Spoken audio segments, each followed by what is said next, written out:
Dear students, अस्सलाम वालेकुम।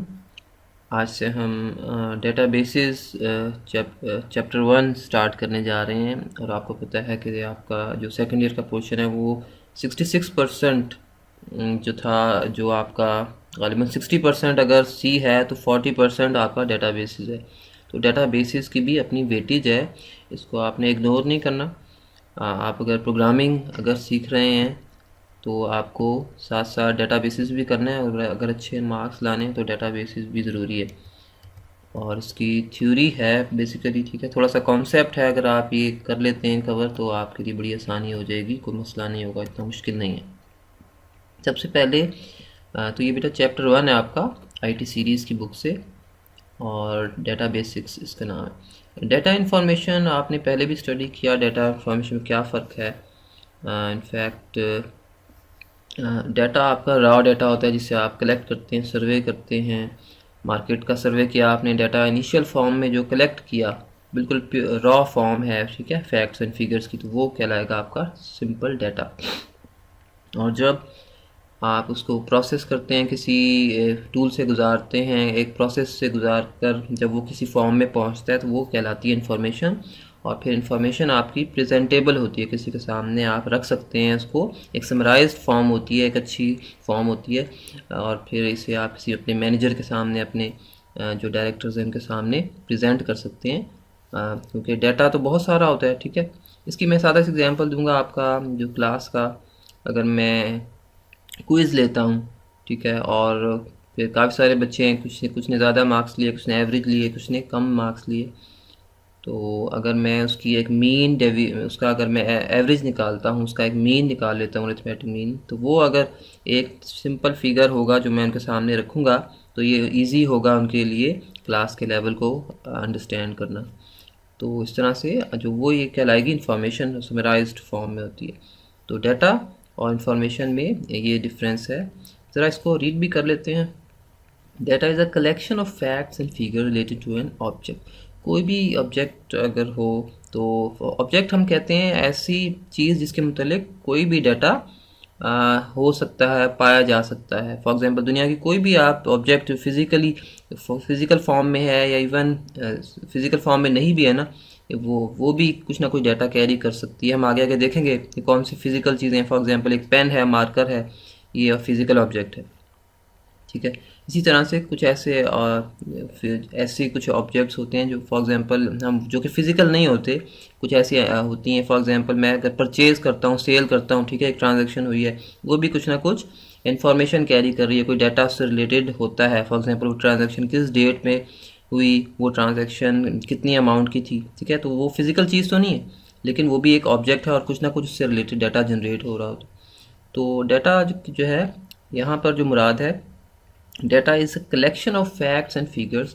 एक ऑब्जेक्ट से रिलेटेड कुछ भी फैक्ट्स एंड फिगर्स हो सकते हैं। ऑब्जेक्ट में बी अ पर्सन, इवेंट और anything about which data is collected. एक ऑब्जेक्ट एक पर्सन भी हो सकता है, ठीक है, स्टूडेंट पर्सन है, टीचर एक पर्सन है, और इवेंट हो सकता है। जैसे मैंने अभी परचेज और सेल की ट्रांजैक्शन की बात की, तो एक किस्म का कोई एक्टिविटी हो सकती है, कोई इवेंट हो सकता है जिसके मुतालिक डाटा इकट्ठा किया जा रहा है। डाटा में consist of text, numbers, images, sound and videos.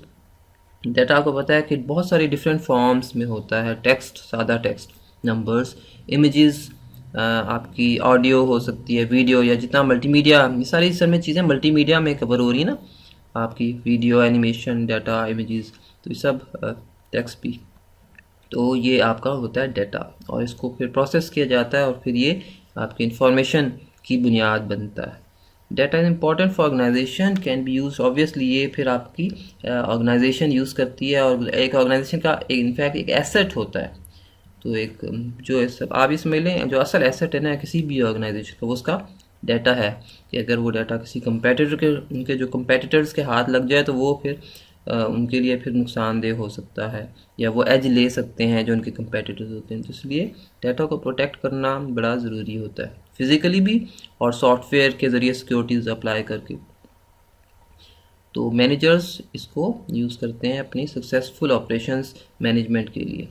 It provides a view of past activities related to the rise and fall of organization. Definitely एक ऑर्गेनाइजेशन का जो पास्ट है तमाम वो डेटा पर बेस कर रहा होता है, और उसका राइज एंड फॉल जो है ना, जो उससे अभी मैंने बताया, कामयाबी की ज़मानत जो है ना वो डाटा की सिक्योरिटी जो है वो होती है। It also enables the organization to make better decision of future activities। एक ऑर्गेनाइजेशन अपने डाटा की बेसिस पर अगर अच्छा से उसने डाटा प्रोसेस किया तो वो एक अच्छा डिसीजन ले सकता है उनकी बेस पर और तरक्की कर सकता है। डाटा ऑफ अ स्टूडेंट, एक स्टूडेंट के हवाले से जो डाटा है वो सिंपल है। आप एक स्टूडेंट की इन्फॉर्मेशन टेबल में स्टोर करते हैं ना, roll number, name, father name और उसका जो बायोडाटा होता है, या जो उसने कोई मार्क्स वगैरह लिए हैं डिफरेंट सब्जेक्ट्स में, तो वो आपका सिंपल डाटा कहलाएगा।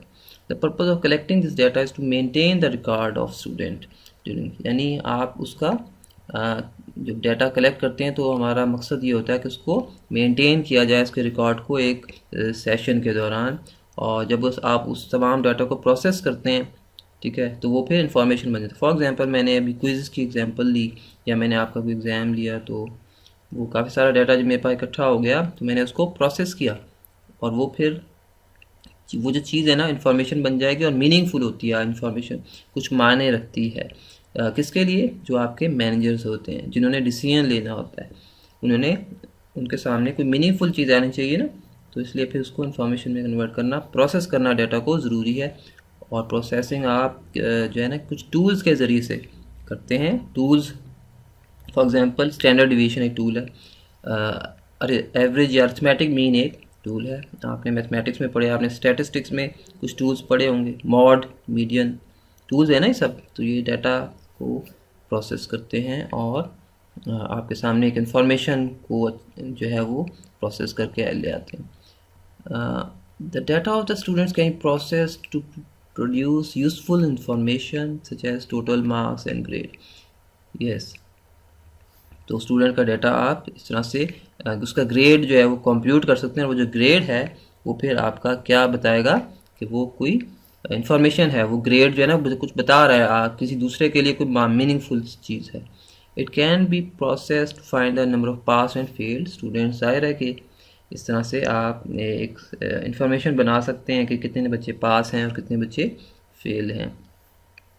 अच्छा बच्चे, नेक्स्ट जो है ना बड़ा इंपॉर्टेंट क्वेश्चन है, data define data processing, what activities are involve in data processing. ये अक्सर एग्जाम में आ जाता है, और तो आपने इसको प्रिपेयर करना है। सिंपल सा क्वेश्चन है कि आप जब डाटा प्रोसेस करते हैं इसमें क्या एक्टिविटीज़, मेनली 3 ही एक्टिविटीज़ इन्वॉल्व होती हैं इसमें। अभी हम देखते हैं इसकी डेफिनेशन देख लें। The process of manipulating data to achieve the required objectives and results is called data processing. के डाटा को आप मैनिपुलेट करते हैं एक फॉर्म में, कुछ सीक्वेंस ऑफ स्टेप्स को फॉलो करके डाटा को आप मैनिपुलेट करते हैं, तो हम इसको कहते हैं फिर डाटा प्रोसेसिंग। और इसको ऑपरेशन या डाटा पर कुछ ऑपरेशन जो हैं जो लिए जाते हैं। द सॉफ्टवेयर इज़ डेफिनेटली कोई ना कोई सॉफ्टवेयर यूज़ होता है डाटा को प्रोसेस करने के लिए और मीनिंगफुल इंफॉर्मेशन में कन्वर्ट करने के लिए। तो वो जो सीरीज़ ऑफ एक्शंस होते हैं ना जो आप लेते हैं, तो वो उनकी बात हो रही है। सीरीज ऑफ एक्शंस और operations are performed on data to get the required output. तो वो एक्शंस या ऑपरेशंस एक सीक्वेंस में जब आप परफॉर्म करते हैं तो आपके सामने एक डिज़ायर्ड आउटपुट या रिज़ल्ट जो है वो जनरेट होता है। तो कौन कौन सी एक्टिविटीज़ इसमें इन्वॉल्व होती हैं, वो जनाब हमारे पास पहली है, the first one is data capturing, second one is data manipulation, and third one is managing output results. यानी सबसे पहले देखो आप क्या करते हो, डाटा को कैप्चर करते हो। डाटा को कैप्चर नहीं करोगे तो डाटा को कैप्चर हम डाटा कैप्चरिंग में इनफैक्ट डाटा को कलेक्शन भी शामिल है। डाटा को कलेक्ट करना और फिर सिस्टम को फीड कर देना। आपने सर्वे करके डाटा को कलेक्ट तो किया, ठीक है, लेकिन साथ साथ आपने सिस्टम को इनपुट भी दे दी, और सिस्टम से मुराद कंप्यूटर में आपने की इन कर दिया डाटा, कीबोर्ड के ज़रिए से इनपुट भी दे दी, तो वो डाटा कैप्चरिंग में फॉल हो रहा है। और फिर बाद में जाहिर है सिस्टम की का काम है, उसने उसको मैनिपुलेट करना है। डाटा मैनिपुलेशन में प्रोसेसिंग से रिलेटेड एक्टिविटीज़ आ गई, और जब वो प्रोसेस हो गया तो वो फिर जाहिर है कि फिर आउटपुट, अब आप किस तरह से आउटपुट लेते हैं, सिस्टम प्रिंटर से लेते हैं, कहीं स्टोर करते हैं, उसकी कॉपियाँ बनाते हैं, तो वो सारा आपका आ रहा है मैनेजिंग आउटपुट रिजल्ट्स में। इसकी ज़रा देख लेते हैं नेक्स्ट पेज पर इसकी।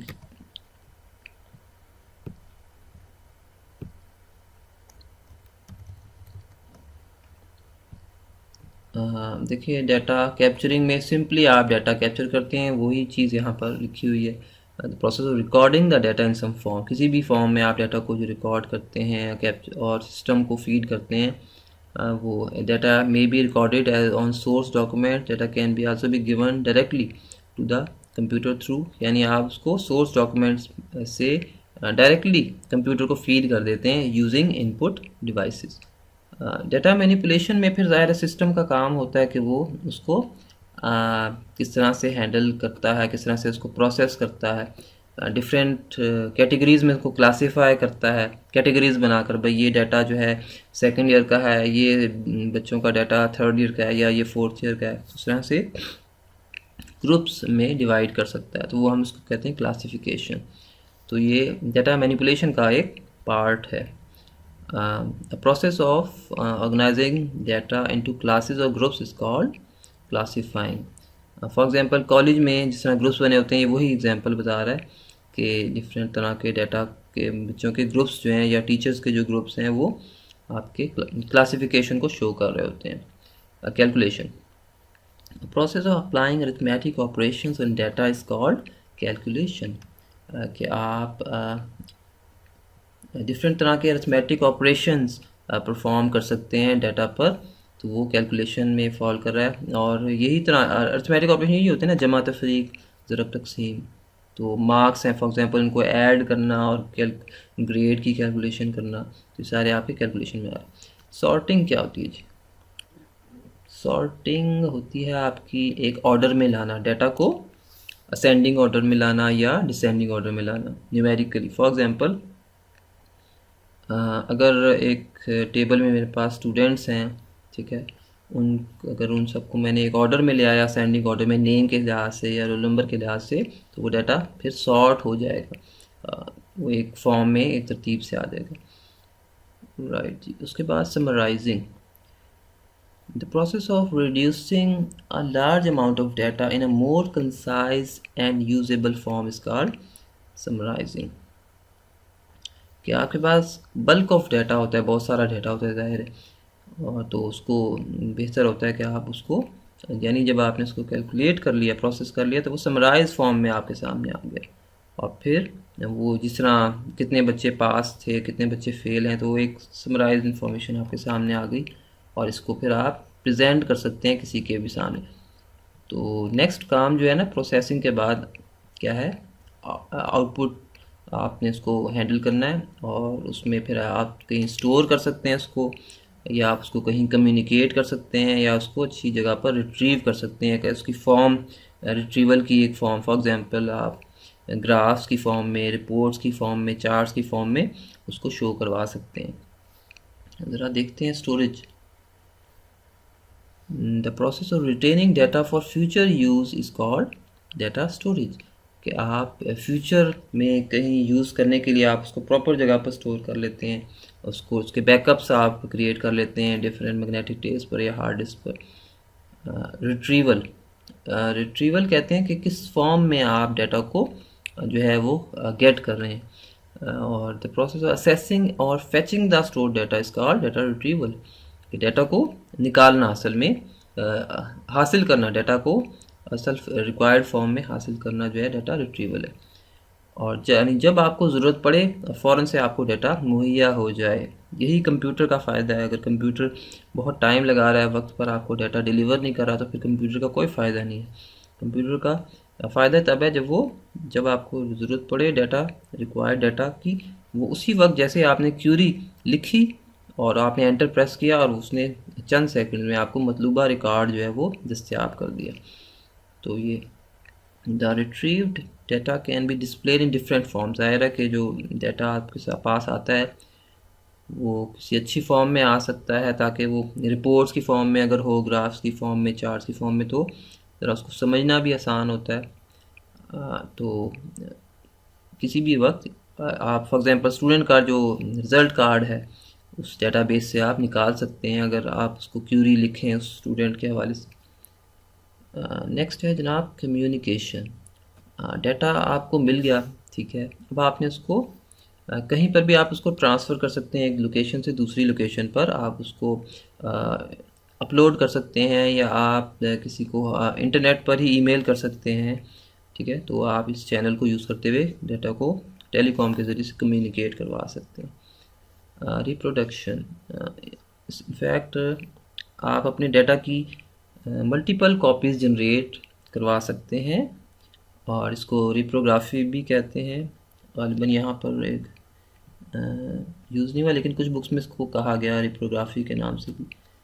रिप्रोडक्शन यानी इसमें डुप्लीकेशन ऑफ डाटा, जितनी मर्ज़ी, वैसे तो कंप्यूटर से आप जितनी मर्ज़ी कॉपियाँ बना लें और उसको स्टोर कर लें और बैकअप्स आप क्रिएट कर सकते हैं, तो डाटा को रिप्रोड्यूस करवा सकते हैं if different user need data at different locations. अगर उसके जो यूज़र्स हैं वो बिखरे हुए हैं स्कैटर्ड एंड डिफरेंट लोकेशंस पर, तो आप मल्टीपल कॉपीज़ जो हैं अपने डाटा की, उसके आउटपुट की पहुंचा सकते हैं। तो बच्चे ये सिंपल सा क्वेश्चन है, बस आपने ये इसकी हेडिंग्स वगैरह याद रखनी है और 3 स्टेप्स में आपने इनको कैटेगराइज करना है। एक डाटा कैप्चरिंग है, मैनिपुलेशन और डाटा आउटपुट, रिजल्ट आउटपुट। तो इसको आपने बच्चे रीड करना है, समझना है। फ़िलहाल सिंपल सा एक वो है, भी हम 2 ही पेज स्टडी किए हैं, आगे चलकर थोड़ा सा फर्दर डिटेल आएगी। तो ये बड़ा इंपॉर्टेंट चैप्टर है डाटाबेस, वक्त के साथ साथ इसकी इंपॉर्टेंस बढ़ रही है डाटाबेस की। कल फर्दर इसकी ज़रा नीड पर, इसकी ज़रूरत पर हम ज़रा फोकस करेंगे और कुछ क्वेश्चन आप लोग पूछ सकते हैं। फिर इंशाल्लाह नेक्स्ट टाइम मिलते हैं। Thank you.